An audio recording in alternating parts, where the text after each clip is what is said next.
नमस्कार मित्रांनो. तर आज आपण बघणार आहोत संहिता अध्यायांमधील 3 चॅप्टर. पहिला चॅप्टर आहे आयुष्यकामी अध्याय, दुसरा दिनचर्या अध्याय आणि तिसरा ऋतुचर्या अध्याय. या अध्यायामधील आपण सगळ्यात मेन यांचे की पॉईंट्स बघणार आहोत. म्हणजे एकदम की कोणत्या क्वेश्चननुसार काय विचारलं जातं आणि किती विचारलं जातं. तर ते आपण बघणार आहोत. सर्वात प्रथम आपण क्वेश्चन्स बघूया. क्वेश्चन कसे विचारले जातात. तर पहिला चॅप्टर आहे आयुष्यकामी अध्याय. यामध्ये एल-ई-क्यूमध्ये काय विचारलं जाईल, जसं की write about chikitsa chatushpada and discuss their importance. आणि दुसरा question discuss chikitsa chatushpada in detail with importance of vaidya. एकतर असं विचारतील की पूर्ण चिकित्सा चतुष्पाद सांगून त्यांची इम्पॉर्टन्स सांगा, किंवा चिकित्सा चतुष्पाद सांगून एखादा जसं की वैद्य किंवा द्रव्य याच्याबद्दल इम्पॉर्टन्स सांगा. त्यानंतर एस-ई-क्यूमध्ये काय विचारलं जातं आहे, क्लासिफाय साध्य असाध्यता अँड नरेट सुखसाध्य व्याधी. त्यानंतर दुसरा प्रश्न राईट अबाउट चिकित्सा चतुष्पाद. त्यानंतर चिकित्सा चतुष्पाद विथ देअर गुणाज. फोर्थ क्वेश्चन कसा आहे, राईट इन डिटेल अबाउट पदचतुष्टयम. आता हा जो सेकंड आणि फोर्थ क्वेश्चन आहे ना, तो सेमच आहे, फक्त ते थोडेसे त्यांची वर्डिंग आहे ना ती बदललेली आहे. त्यानंतर एक्सप्लेन व्युशंती गुणः. त्यानंतर 6वा आहे रोगी अँड रोग परीक्षा विधीज. त्याच्यानंतर आयुर्वेदा अवतरण अँड डेव्हलपमेंट ऑफ अष्टांग हृदय. आणि 8वा प्रश्न आहे डिस्क्राईब साध्य असाध्यता ऑफ व्याधी. अशा प्रकारे प्रश्न विचारले जातात. आणि शॉर्टमध्ये जसं की कोष्ठभेदा सांगा, नेम दृश्य, रोगपरीक्षा, इनोव्हेट अष्टांग. हे जे प्रश्न आहेत म्हणजे एवढे शॉर्टमध्ये विचारलं जात नाही आपल्याला. आपल्याला विचारलं जातं एक तर शॉर्ट एसेमध्ये एस-ए-क्यू किंवा एल-ई-क्यू असे प्रश्न विचारले जातात. त्यानंतर दुसरा चॅप्टर आहे दिनचर्या अध्याय. दिनचर्या अध्यायामध्ये काय विचारलं जातं एल-ई-क्यू, जसं की डिफाईन दिनचर्या, डिस्कस हाऊ दिनचर्या सपोर्ट्स लाईफ. त्यानंतर एस-ई-क्यूमध्ये काय विचारलं जातं, नरेट दंतधावन इन डिटेल. तसंच डिटेलमध्ये अभ्यंग स्नान हे सांगा, किंवा write about anjana with its benefits. सदवृत्त काय आहे याच्यासोबतच दशविध पापकर्म देखील विचारले जातात. तसंच write with benefits of udvartana and abhyanga. त्यानंतर write benefits of snana and their contraindications. त्याच्यानंतर एन्युमरेट अँड एक्सप्लेन दशविध पाप कर्म. तसंच व्यायामविधी सांगा, व्यायामविधी डिटेलमध्ये. तसंच अभ्यंगविधी हे पण डिटेलमध्ये सांगा. असे प्रश्न एस-ई-क्यूमध्ये विचारले जातात. त्यानंतर आपण बघू तिसरा चॅप्टर जो आहे ऋतुचर्या अध्याय. ह्याच्यात लॉंग एसेमध्ये काय विचारलं जातं, एक्सप्लेन आदानकाल, लक्षणं अँड नरेट ग्रीष्म ऋतुचर्या विथ ऋतुसंधी. तसंच दुसरा प्रश्न explain the relation between doshas and ऋतू अँड डिस्क्राईब वर्ष ऋतुचर्या. आता याच्यात कसे आदानकाल विचारू शकतात, विसर्गकालच्या लक्षणं विचारू शकतात. असे प्रश्न एल-ई-क्यूमध्ये विचारले जातात. तसंच एस-ई-क्यूमध्ये काय आहे, एक्सप्लेन हेमंत ऋतुचर्या, ऋतुदोष संबंध, write about vasant ritucharya, discuss sharad ritucharya and explain the uses of हस्मदोका. आता हे जे आहे ना, हे एक जल आहे, हे तुम्ही आता मी पुढच्या ह्याच्यात तुम्हाला सांगतो. त्यांचं डिस्कस कला विभाजन लक्षणाज ॲज एक्सप्लेन इन ऋतुचर्या अध्याय, एक्सप्लेन आदानकाल विथ इट्स ऋतुचर्या. असे प्रश्न विचारले जातात. आता आपण पहिला चॅप्टर बघू, आयुष्यकामे या अध्याय. त्याच्यात काय काय विचारलं जातं, चिकित्सा चतुष्पाद, विंशती गुण, रोगी परीक्षा, रोग परीक्षा, आयुर्वेद अवतरण. त्यानंतर व्याधी साध्यत्व, अष्टांग आयुर्वेद म्हणजेच इनोव्हेट अष्टांग. असे याचे हे जे मेन आहे पहिल्या चॅप्टरमधील. आता त्याच्यात पहिलं काय आहे, चिकित्सा चतुष्पाद. याच्यात काय सांगितलेलं आहे, भिषक द्रव्यानुपस्थता, रोगी पादचतुष्टयम, चिकित्सेस्य निर्दिष्टम प्रत्येकम चतुर्गुणम. याच्यात काय सांगितलेलं आहे, भिषक द्रव्याणू उपस्था रोगी, हे काय आहे, 4 पद आहेत, ज्यानं चिकित्सा केली जाते. आणि हे यांचे प्रत्येकांचे 4-4 गुण आहेत. तर हे एकदम डिटेलमध्ये सांगितलेलं आहे. जेव्हा तुमचा हा एक श्लोक पाठ होतो ना, याच्यात तुम्ही पूर्ण एक पॅरा तुमचा म्हणजे परफेक्ट होऊन जातो. त्यानंतर बाकीचे 4 गुण आहेत ते एकदा वाचले की होऊन जातं. तसंच विंशती गुणाचं पण आहे. आता हा जो श्लोक केला याच्यात गुण पाठ होऊन जातात, जसं की गुरु मंद हिमस्निग्ध लक्षण सांद्र मृदू स्थिर गुणाः सूक्ष्म विशद विंशती विपर्या. तो गुण कोणते, गुरु लघु, मंद तीक्ष्ण, हिम उष्ण, स्निग्ध वृक्ष, लक्षण खरं, सांद्र द्रव, मृदू कठीण, स्थिर सर, सूक्ष्म स्थूल, विशद पिच्छ. हे पूर्ण पाठ करायचे. आणि त्याच्यावर त्याचे जे थोडे म्हणजे असं गुरु गुरु जो गुण आहे त्याच्याबद्दल काय सांगितले, त्याचे 2-2, 3-3 पॉईंट सांगायचे. असं विंशती गुण हा एल-ई-क्यूसाठी पण विचारला जाऊ शकतो, जो की तुम्ही लिहू शकता. त्यानंतर रोगी परीक्षा. रोगी परीक्षेमध्ये श्लोकमध्ये काय सांगितलेलं आहे? दर्शन, स्पर्शन, प्रश्नेही परीक्षेचं रोगिणं. आता रोगीची परीक्षा कशी करायची? सगळ्यात पहिले दर्शन, नंतर स्पर्श आणि प्रश्न. आता तुम्ही हा श्लोक केला. या श्लोकमध्ये तुम्हाला 3 प्रकार कोणते आहेत ज्यानं रोगी परीक्षा केली जाते ते कळतं. तेच तुम्ही थोडंसं जर वाचलं बुकमध्ये तर ते एकदम असं लर्न करण्यासारखी गोष्ट नाही आहे. तुम्ही जर ते एकदा वाचलं तुम्हाला समजून जाईल. एकदा श्लोक आला ना मग याच्यावर तुम्ही लिहू शकता. त्यानंतर रोग परीक्षा. रोग निदान प्रगुप लक्षणो उपशय आप्तिभिः. आता हे पण जे आहे ना रोग परीक्षा कशी करायची? निदान, प्रगृप, लक्षणो, उपशय, आप्ती हे सांगितलेले प्रकार सांगितलेले आहेत की कशाप्रकारे परीक्षा करायला पाहिजे. तस आयुर्वेद अवतरण. आता आयुर्वेद अवतरणचा हा जो श्लोक आहे हा झाला म्हणजे याच्यावर आपण पूर्णपणे एसीक्यू परफेक्टच होऊन जातो. हा आपण त्याच्या चार्ट फॉर्ममध्ये पण लिहू शकतो आणि त्यालाच आपण एक्सप्लेन पण करू शकतो. आता श्लोकमध्ये काय सांगितलेलं आहे? ब्रह्मस्मृत्व आयुष्यवेदम प्रजापती महाजिग्रत सो अश्विनोतो शास्त्राक सो अत्रिपुत्राधिकान मुनीन ते अग्नी वेषधिकांस्ते त्रुपतुक तंत्रानी ते निरे. तर ब्रह्मानंतर दशु प्रजापतींनी सांगितलं. दशु प्रजापतींनी अश्विनी कुमारला सांगितलं.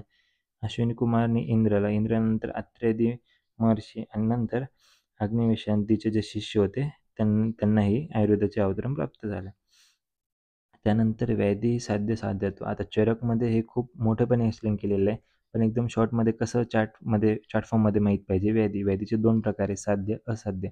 साध्य म्हणजे क्युरेबल आणि असाध्य म्हणजे इनक्युरेबल. असे डिसीज जे इनक्युरेबल आहे ते असाध्यमध्ये येतात आणि जे क्युरेबल आहे ते साध्यमध्ये येतात. साध्याचे देखील 2 प्रकार आहे, सुखसाध्य आणि कृचसाध्य. सुखसाध्य म्हणजे जे इझिली क्युरेबल आहेत, म्हणजे लवकर ते क्युर होऊ शकतात. पण कृचसाध्य म्हणजे कसे जे डिफिकल्ट जातात, म्हणजे त्यांना काही वेळ लागतो, काही काळ लागतो क्युअर होण्यासाठी. त्यानंतर इनक्युरेबलमध्ये पण असाध्यामध्ये 2 प्रकार आहे, याप्य, असाध्य, अनुप्रक्रम्य. मग त्याच्यात काय सांगितलेलं आहे? याप्यामध्ये सांगितलेलं आहे जे मॅनेजेबल आहे, म्हणजे जे ठीक होण्याच्या याच्यावर आहे, पण ते क्युअर होऊच शकत नाही. म्हणजे की जे फक्त आपण थोड्या वेळेसाठी औषधी किंवा गोळ्या देऊन आपण तो त्या माणसाला रिलीफ देऊ शकतो, पण ते पूर्णपणे क्युअर होत नाही. पण अनुप्रक्रम्य म्हणजे काय? जे टोटली इनक्युरेबल आहे. तुम्ही काहीही द्या, कोणतेही गोळ्या द्या, त्याला फक्त एक किंचित प्रमाणासाठी त्याला बरं वाटेल. त्याच्यानंतर जेव्हा तुम्ही ते सगळं स्टॉप कराल त्याला ते परत म्हणजे तो जगू शकत नाही. म्हणजे असं ते सांगितलेलं अनुपक्रमे म्हणजे जे टोटली इनक्युरेबल आहे. त्यानंतर अष्टांग आयुर्वेद म्हणजे इन्युरेट अष्टांग. आता याच्यात अष्टांगाचे 8 प्रकार सांगितलेले आहे अष्टांग आयुर्वेदचे. आता ते श्लोकमध्ये एकदम डिटेल सांगितलेले आहे. जसे काय बालग्रहो ऊर्ध्वांगो शल्यदृष्ट जरावृषान अष्ट अंगाने तस्य हो चिकित्सा येषु संश्रिता. आता याच्यात काय सांगितलेलं आहे? काय चिकित्सा, बालचिकित्सा, ग्रहचिकित्सा, ऊर्ध्वांग चिकित्सा, शल्यतंत्र, द्रष्टाविष चिकित्सा, जरचिकित्सा आणि वृषतंत्र हे 8 अष्टांग आयुर्वेद याला म्हणतात. आता काय चिकित्सा म्हणजे काय? मेडिसिन. बालचिकित्सा म्हणजे पेडियाट्रिक. गृहचिकित्सा म्हणजे मेंटल अँड सायकोलॉजिकल वेल. त्यानंतर ऊर्ध्वांग चिकित्सा म्हणजे काय? ENT, ज्यात इयर, नोज आणि टंग याच्याबद्दल येतं. शल्यतंत्र म्हणजे सर्जरी. द्रष्टांग विषचिकित्सा म्हणजे टॉक्सिकोलॉजी. जरचिकित्सा म्हणजे जे की जेरियाट्रिक्ससाठी असतं. त्यानंतर वृषतंत्र जे की ॲफोडियासिक असतं, म्हणजे शुक्र संबंधित विकृती ज्याला म्हणते ते वृषतंत्रमध्ये येतं. तर अशा प्रकारे पहिल्या चॅप्टरमध्ये हे जे पॉईंट्स आहे, चिकित्सा चतुष्पाद, विषंती गुण, रोगी परीक्षा, रोग परीक्षा, आयुर्वेद अवतरण, व्याधी साध्य साधत्व, अष्टांग आयुर्वेद आणि हे जे पॉईंट्स आहेत ते महत्त्वाचे आहेत. हे एकदा तुमचे फर्स्ट चॅप्टरमधले झाले म्हणजे तुमचा फर्स्ट चॅप्टर एकदम चांगल्याप्रमाणे प्रिपेअर आहे. फक्त ते एकदा बुकमध्ये बघून एकदम डिटेलमध्ये फक्त एकदा वाचून घ्यायचं. लर्न करण्यासारख्या गोष्टी असतात काही नाही. फक्त एवढे जे पॉईंट्स आहेत हे एकदा तुम्हाला कळाले, तुम्हाला लक्षात राहिले, तर हा चॅप्टर तुमचा इझिली होऊन जातो. त्यानंतर दिनचर्या अध्याय. दिनचर्या अध्यायामध्ये काय काय सांगितलेलं आहे? दंतधावन, अंजन, अभ्यंग, व्यायाम, मर्दन, त्यानंतर ऊर्ध्वतन, स्नान, सदवृत्तमध्ये काय सांगितलं आहे? दशपापकर्म.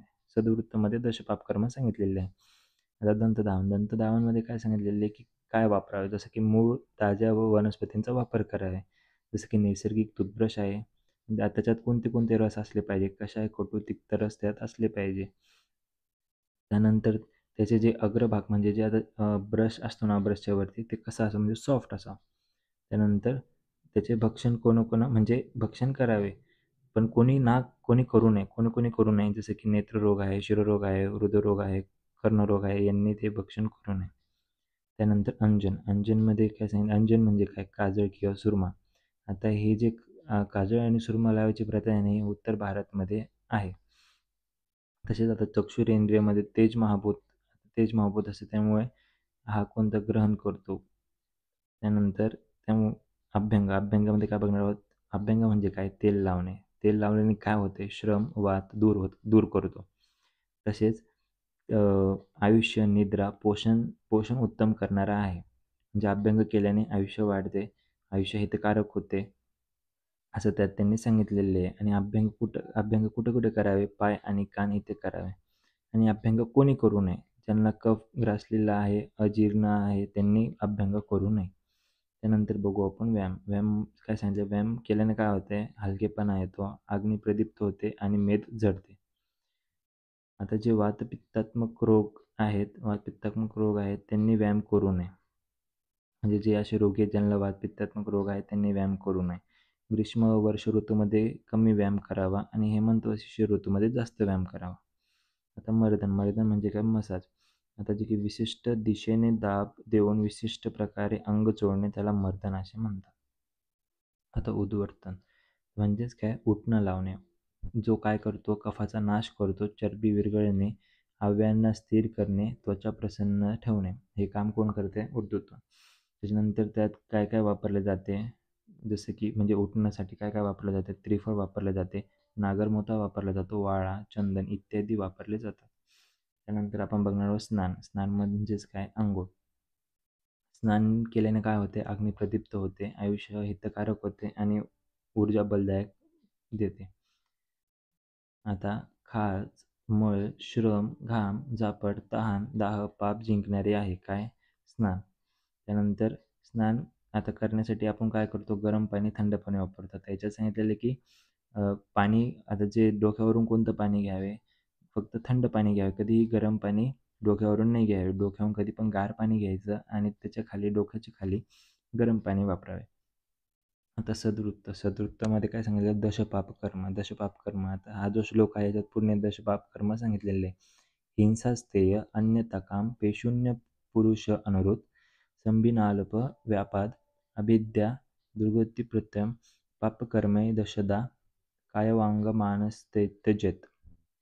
आता जसे की हिंसा, स्थेय, अन्यथा काम, पेशून्य, पुरुष, अनुरोध, संबिनालप, व्यापाद, अविद्या आणि दुर्गविपर्य हे जे आहेत हे दशविध पापकर्म आहेत. आता हिंसा म्हणजे काय? परपीडा. स्थेय म्हणजे चोरी. अन्यथा काम म्हणजे अयोग्य काम इच्छा. त्यानंतर पेशून्य म्हणजे चहाडखोरी. पुरुष म्हणजे कठोर वचन किंवा आचरण. त्यानंतर अनुरोध म्हणजे असत्य भाषा बोलणे. संबिनीलाप म्हणजे असंबंध बडबड करणे, रिकामी बडबड करणे. व्यापाद म्हणजे दुसऱ्याचे अनिष्ट चिंतन करणे. अभिद्या म्हणजे दुसऱ्यांचे गुण सहन न होणे. आणि दुर्गविपर्य म्हणजे शास्त्रात सांगितलेल्या गोष्टींवर विश्वास नसणे. ज्यांचे शास्त्रात सांगितलेल्या गोष्टींवर विश्वास नसते त्यांना दुर्गविपर्य असे म्हणतात. त्यानंतर आपण बघणार आहोत ऋतुचर्या. ऋतुचर्या अध्यायामध्ये आता 2 काळ सांगितलेले, आदान काळ आणि त्यानंतर विसर्ग काळ. तर आदान काळालाच उत्तरायण असे म्हणतात. आदान काळ हा कमी शरीर बल देतो. आता याच्यात 3 ऋतू येतात: शिशिर ऋतू, वसंत ऋतू, ग्रीष्म ऋतू. शिशिर ऋतूच म्हणजे लेट विंटर, वसंत म्हणजे स्प्रिंग आणि ग्रीष्म म्हणजे समर. आता शिशिर ऋतूमध्ये वातदोष असतो, वसंतमध्ये कफदोष आणि ग्रीष्ममध्ये पित्ताचे आधिक्य असते आणि कफ हा जास्त प्रमाणात नसतो. आता आपण बघणार आहोत ऋतुसंधी. ऋतुसंधी म्हणजे काय? संपत आलेल्या ऋतूचा सप्ताह आणि पुढे येणाऱ्या ऋतूचा सप्ताह यांच्यामधील काळास ऋतुसंधी म्हणतात. आणि हा जो काळ असतो तो 14 दिवसांचा असतो. हा प्रश्न विचारला जातो. त्यानंतर ऋतुदोष अवस्था. तर ऋतुदोष संबंध म्हणजे कोणत्या ऋतूमध्ये कोणत्या दोषचा संचय प्रकोप प्रशम असतो.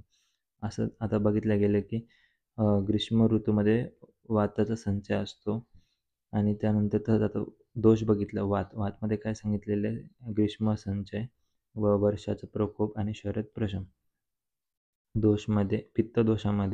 पित्तदोषाचे संचय कुठे असते? वर्षामध्ये. प्रकोप कुठे असते? शरद ऋतूमध्ये आणि प्रशम हेमंत ऋतूमध्ये. तर कफदोषाचे संचय असते हेमंत ऋतूमध्ये, प्रकोप वसंत ऋतूमध्ये आणि प्रशम ग्रीष्म ऋतूमध्ये.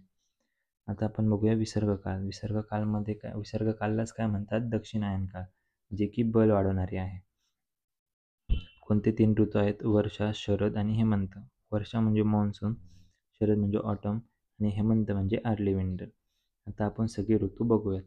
शिशिर ऋतू म्हणजे लेट विंटर, ज्याचा महिना आहे जानेवारी टू मार्च. त्याची लक्षणे काय असतात? सर्वात थंड ऋतू असून वाऱ्यामुळे वातदोष प्रबळ होतो. दोषाची स्थिती काय असते? वात वाढवतो. आहार कोणता असावा? उष्ण स्निग्ध पदार्थ जसे की गूळ, तूप, तिखट पदार्थ. आणि विहार उष्ण वस्त्रे, व्यायाम आणि अभ्यंग करावे. त्यानंतर वसंत. वसंत म्हणजे स्प्रिंग. कोणत्या महिन्यात असतं?